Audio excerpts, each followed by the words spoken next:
Bang! Neeves Knives. I'm Jared, and we got some attachments for the Work Sharp Precision Guided Sharpener. Now, these ones are made by a guy who runs a store on Etsy.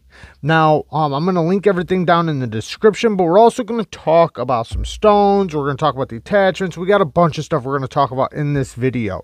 Now, we have the stone holder attachment, then we also have this little guy. I'm going to show you what that little guy is here in a second. But, so, I did test it. He sent me two different stone holders. Now, this one, I think he has a couple on the site available right now, but I don't think he's going to continue making these. I'm not positive. I'm going to give a couple criticisms and everything as I move along. You know, I did inform him that I'm kind of going to, you know, like give some advice on some of these parts. Now, this is the one that he's going to continue making most likely because it will fit both size stones, meaning the dog, like, so for veneeve stones, right? There's all different kinds of stones, from diamond plates, Shafton Pros, aluminum oxides, Arkansas, and veneeve stones, right? But the veneeve stones, they come in the greater dogs, which are these, which is why he originally made this, was to hold the greater dogs. They're a little bit wider. The problem is that, well, what about when you get down to one this size, which would be like a dog series? This isn't a veneeve stone, but it's the same size. Now, the sides hang over. So he got this one, or he made this one, which holds both. I've been using it and it holds the greater dogs, no problem. These sides sticking out doesn't make a big deal at all, but it also holds the smaller ones. So you have the opportunity, this is a ruby stone, by the way. You have the opportunity to use basically whatever stones, as long as they're 4-inch with this. Now, let's take a look at it, and then I'm going to show you some testing on it. So the way it works is it has a plastic thread. This thing moves in and out. And you can, once you get your stone in there, obviously you just screw it in nice and tight. If you have the work, I'm not going to go over how this system works. I've done a couple videos on it. If you want to go watch it, you can go watch it. Now, the next attachment that he is making is this little guy. Now, what this does is it goes right under here like this. And then once you get it under there, you can unscrew it and you can adjust it so that it stops any movement from this guy. So it makes it nice and firm. Right now I'm shaking my table, but it works great. It does work great. Now, when flipping this, because you know you have to flip this to get to the other side, I did figure out a little system, because at first I was kind of just popping it out and then going like that, and then I'd have to redo it. But I did come up with a little system where I just kind of hold it together. You just got to be careful, because you got the blade right here, right? And then set that down and pop it right in. And then when I go to flip, I just basically pop it out, flip it right back, and I usually try to put it right there, usually right there, and then set it down and pop it in. So it does work pretty easy. You know, it does, you know, it works great. I'll tell you this. Before using it, I was getting good at it, just so, you know, it's not that you need it. It's just, it does help a lot, especially when you get to certain size blades, bigger blades, taller grinds, things like that. You know, you do get a little bit of movement. It was actually one of my complaints about the system, is that you get a little bit of movement out of it, and that little bit of movement can change your angles. However, when you got this little guy, it does stop a lot of the movement. Now, you might still want to hold down the base, you know, just to stop it from, I got one of my pads missing, but just to stop it from maybe tipping if you have a heavy knife or something like that. I just kind of hold it anyways. But regardless, this thing does work really good, and like I said, linked below in the description. Now, this little guy, it holds really good, and I didn't have any issues, you know, switching it and using it and flipping stones. The one thing, though, is that the other one that, like, Gritomatic has is a spring. So, yeah, that does work a little bit better having a spring system. But this makes it to where you can tighten it and really strengthen it to where it's not going to pop out and it's really tight. That is kind of one benefit to this one. The other one, you know, it's a spring tension. Once that spring tension's gone after a long time, which I think it would last a long time, but the threads are never going to wear out. Or I'm not going to say never, but you know what I mean. They'll last a long time. Okay, now I'm going to give a couple criticisms really quick. One, you know, I don't know, it hasn't happened, but you know, these right here are a little thin. I kind of worry that it's possible that if I crank this down too tight, they could possibly crack. They haven't done that or anything like that, and they feel pretty solid, but that's one thing that could possibly be upgraded just a little bit, possibly just make this just slightly, and I'm talking about a little tiny bit thicker. Next thing, you know, on the insides of here, they are slick. Now, I haven't really had too much problems with the stones falling out. They fell out a little bit, but only when I'm not tight, you know, once I tighten it down enough. This little knob could be a little bit bigger. And I say that because and I know it can't be too big because you don't want it to go over, because you want the stones to pass, you know, you want the stone to pass over right here and not run into nothing. But maybe this little thing could be just a little bit bigger. It can be tough, at least for hands like mine, you know, to get a hold of this little thing. Oh, I don't know if it's possible to do this exact same one this size, but I did like this one a little bit better than this one. The gripping, the way it held, how thick it is, everything basically. Maybe this one's easier to make for the price he's able to bring it to us for. I don't know. I will say, even though I like this one a little bit better than this one, the gripping on this one, on the wheel, is a little bit better than this gripping. This gripping is just a little too fine, especially when your hands are wet. So I like the gripping, but I like the size and the thickness of this one better. So it's kind of like a mix between the two would be amazing. But that's one thing. And like I said, maybe a little bit of gripping in there. I don't even know if that would benefit or help at all.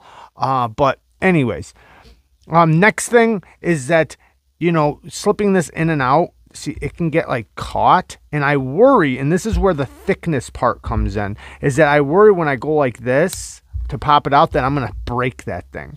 I don't think it'll happen. And once you screw it in, it does just screw it right in. I don't have to worry about going in. It's when I had to pop it out. So sometimes sometimes it just slides right in and out, and sometimes it kind of gives me a little trouble. Not that big of a deal, but like I said, if it was a little bit thicker just here on this part, I might be a little bit more confident with it. It's not horrible. Like I said, I can slip it in and out, you can see, but you know, just a thought. But that's really my only criticisms. Everything else, man, is legit. This thing works great. And even just the way it is, it works great. So, you know, I'm just saying, like, those are little details that could possibly massively improve it.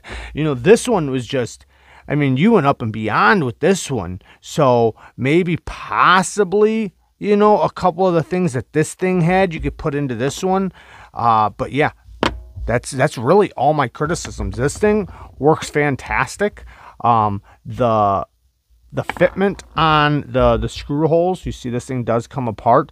Maybe possibly this thing a little bit taller, because I did notice that there was a couple times I extended it up, and then when I went to pop out this thing right here, when I went to pop this out, this thing would come apart, like, because it was at the end of its screws. So when I pop it out, it would go like this. It would just come out like that, and then I'd have to put it back together and find the threadings, which the threadings are super tight, which is really good. I mean, it's amazing how well fit this thing is together. So this thing is a really good tool, but maybe possibly the threads just be a little tiny bit taller, because you see how short it is. Oh yeah, you see how short that is. It doesn't have too much room, which I know it doesn't need much room to go up. It really doesn't. This much room right there is usually pretty good. But maybe if it was slightly taller, it would never come apart, and you never have to worry about it coming apart, because really right there. So that's how much threading I go up, and now it is solid. So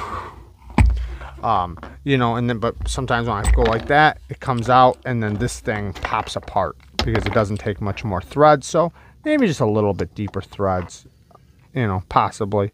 But I still think it works great, though. But that's really all my criticisms for these two parts. I did lubricate the rod to stop it from squeaking so much. Now, people have been asking me about a 6-inch stone holder that Gritomatic makes. I do not advise that, and I figured out why. So, this is a 6-inch stone. Imagine this. So, this is a 6-inch stone, and imagine this is how long my rod is. So, imagine if this is inside of here now, right? It's inside of here. Look at how much room you're going to miss. So your edge starts here. You're going to be hitting this. It's not going to work. You're not even going to be able to use the whole stone. So it doesn't make sense to get the 6-inch stone holder, at least from what I see. Now, maybe if they give you a longer rod, I don't know. I didn't go look at it. It's just I know I've gotten like 20 comments of people asking me about the 6-inch stone holder. If it's with this rod, it's not going to work. It just doesn't make sense. You can't even use the whole stone. You can only use basically a 4-inch part of the stone. So I would say just get this. And the 4 inches work great. I mean, I've sharpened big knives, small knives. They all work great. Now, I know the clamp doesn't necessarily hold the thickest of blades, but for regular EDC knives and most knives, it's going to work just fine. So these will be linked below. And like I said, they do work good. You know, it does take a little bit more time unscrewing and popping it out. But to be honest, like here, I'll do one really quick rant. I mean, I got videos. I'll just show you guys in the videos. I'm sure I'm playing a clip right now while I'm talking. But now I want to talk about the Gritomatic, or these veneeve diamond stones. So a lot of people have been asking me which stones should I get. So I did explain it in one of my videos already. Now these are the ones that I have, and I'm going to recommend only 3 of these. Okay, so I would recommend getting, and also I'm going to recommend actually 1 more stone. So I'm going to recommend 4, but there's 3 of these that you want. So if you want a mirror polished edge, you for sure want to get the 7/5 micron. Oh, sorry, this isn't the lowest one. This one is the F1200 and F800, which is the 3/2 micron and the 7/5 micron. Yes, the writing comes off, but that's a 7/5. That's this stone. 3/2, which is this stone. That's the F1200, the F800. That's your polishing stone. Now, I have not tried the 25% diamonds. These come in 100% and 25%. So I can't recommend the 25% because I haven't tried them. But all the stones I've tried have been the 100%. So those are the ones I recommend. The next stone I recommend is this one. 50/40 micron, 20/14, because this stone is the transition between like basically a very fine finish, and then this would be the polish. So you need this stone to transition from a medium grit to, you know, to polish. If you don't have this stone, it's going to take a lot longer on one of these. So then this one right here is the 50/40. So we have, and if you look right here, we have the F240 and the F400. So the F400, this is like a 1200 grit edge, or 1200 grit finish. And then this one's basically like a 600 grit finish. So the F240 and F400, which is 50/40 micron and a 20/14 micron. Now, the next stone I recommend out of these ones is the reprofiling stone, which is going to be, you already got the 240. What is it? The 240 over here, because some of these are mixed up. They use the same stone on another stone. But what I was going to say is I recommend getting the F100. If they have another stone besides the 240, get it. But basically the point of this is this stone right here. You don't have to get this one. You can get any one of them. The point of this stone is just a very coarse stone. So you could get, as long as the thickness is the same, you could get whatever stone as long as it's extremely coarse, but you want to make sure they're diamonds, in my opinion. But if you get the veneeve, whatever the lowest veneeve stone you can find with 100% diamond, if it's the 100, then get the 100. Now, if you get these three, now, sorry, the opposite side though, it can be whatever stone between the 100 and the 240, because you already have the 240 over here, right? So you're not going to, you know, you can have two 240s, whatever. It's not that big of a deal. Remember, this is 6 stones right here. So, you know, with having 3, they're double-sided. Now, if you're planning on doing a lot of reprofiling, if you're planning on laying back a lot of angles and edges on super steels and everything else, you might want to possibly try to find something extremely coarse. Sometimes I just use the F100, right? Sometimes I just use the F100 of those. But a lot of times I wind up using just an extra coarse diamond plate. But I do a lot of freehand. So I use these same stones, not these stones, but the big Dragon series stones. The same resin bonded diamonds, but just in a big stone. And the first stone, at first, when you first get it, the F100, it's very, very coarse. It really is. But, you know, especially with little stones like this, they are going to not be as coarse after a while. Now, how can you condition them? So you can get yourself a little conditioning stone, which works great. And you just basically rub it on the surface while it's wet. I like to use soap and water on these. I just mix dish soap in a bottle of water, shake it up. Once you stop hearing the shaking because the bubbles expand, that's when you know it's mixed good enough. But the conditioning stone, it'll help you while you're sharpening and everything else, but you're still eventually going to possibly, because these are so small. Now, if you had the Dragon series, you rarely have to do this. You know, every once in a while you do. But with these, you might have to do it a little bit more often, where you might want to get like some Barkeeper's Friend, which is just an abrasive powder, and really clean them. Now, if you can get a silica powder, which is basically just aluminum oxide in a bag, and it's powder, and you get a piece of glass or a piece of marble, something that's very hard and flat. Piece of glass is the best thing. You lay it down, you sprinkle the powder down there, you know, on the piece of glass with some water, lay the plate down, you know, the stone, and just rub it around. All it's going to do is it'll flatten the surface, which it'll probably already be flat, but the biggest point to it is that it will take the diamonds and expose them from the surface, because after a while of using these, the diamonds are going to get knocked down, and then it'll be, you know, they'll be very small on top, so they won't be as aggressive, so the stone won't be as aggressive. So that way you can condition it really, and that works really fast. So, but you can get away with just getting a conditioning stone and just using that. It works just fine. It's just, you know, it will take possibly, you know, after a bunch of sharpenings, you know, the stones might not be as aggressive. And I'm specifically talking about just basically your coarse stone.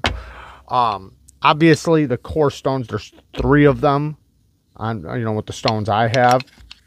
And then the rest are fine. So, you know, you can keep those basically good with the conditioning stone, and you might want to use the silica powder or possibly some Barkeeper's Friend or something like that. Now, the Barkeeper's Friend, it's going to work okay, but it's not going to work as fast or as good as like silica powder or something. The Barkeeper's Friend's basically, you know, it works okay compared, like silica powder, fantastic, amazing. Barkeeper's Friend, it's going to work. It's going to work okay. It works really good like on rubies and ceramic stones and things like that.